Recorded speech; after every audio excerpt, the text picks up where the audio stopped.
Did y'all like math in school? Nah? Yes? Regardless of what you answered, let's do some math with me. I'll do mine here as an example, so follow along.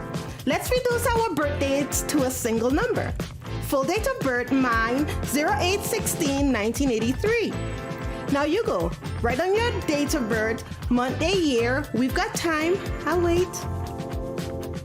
Let's add it up as single digits, starting with the month. 0 plus 8 is 8. Day, 1 plus 6 is 7. Year, 1 plus 9 plus 8 plus 3 is 21. Add the single digits together. 8 plus 7 plus 21. You could also just add all of the single digits together. 0 plus 8 plus 1 plus 6 plus 1 plus 9 plus 8 plus 3. The sum is 36. And you? What's the sum for your birth date? If you got 11 or 22, keep that number. The rest of us need to keep adding until we get a single digit.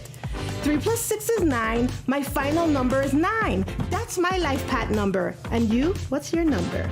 FYI, this is the number y'all should be asking people for when you're dating. So what the heck is a life path number and why is it important? Life path numbers are one of the most important factors in determining your divine purpose. It is your birth date reduced to a single digit. However, some individuals will have a double-digit life path number. That's master numbers 11 and 22. Yes, your birth dates have meanings beyond the parties we throw on the zodiac signs we rep. And yes, zodiac signs matter, but not in the simplistic ways of focusing on our sun signs that we are accustomed to. We'll talk about our birth charts at a different time.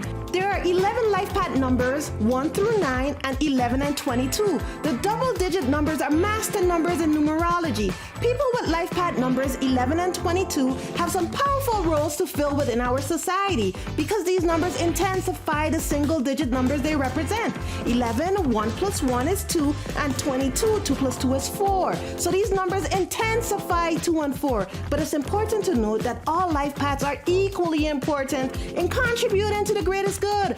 All have their strengths and their weaknesses. We won't get into all of the traits within each life path today, but let's review life path 9. Number 9 is the number of completion in numerology. This number is demanding and embodies the vibrations of all the other numbers. These individuals are the misfits. They are the knowledge seekers, they idealize romance, are highly intuitive, and disruptors of the status quo. We often think of them as old souls. They are your philanthropists, humanitarians, advocates, and publishers, among others. Their path is about extending love to others through their work. In the shadow, they're non-committal and they struggle with letting go. The goal here isn't to simply do the work within your life path, but to figure out how you can do the work in alignment with the greatest good.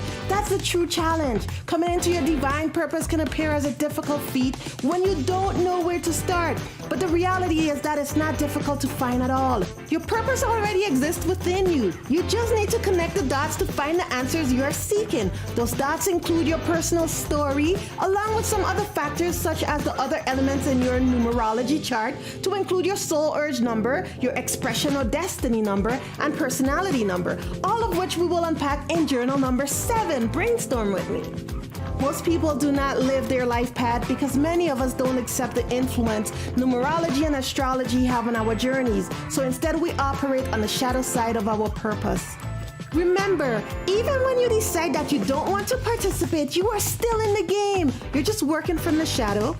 Everything in the universe is connected. Everything. Love and light, friends.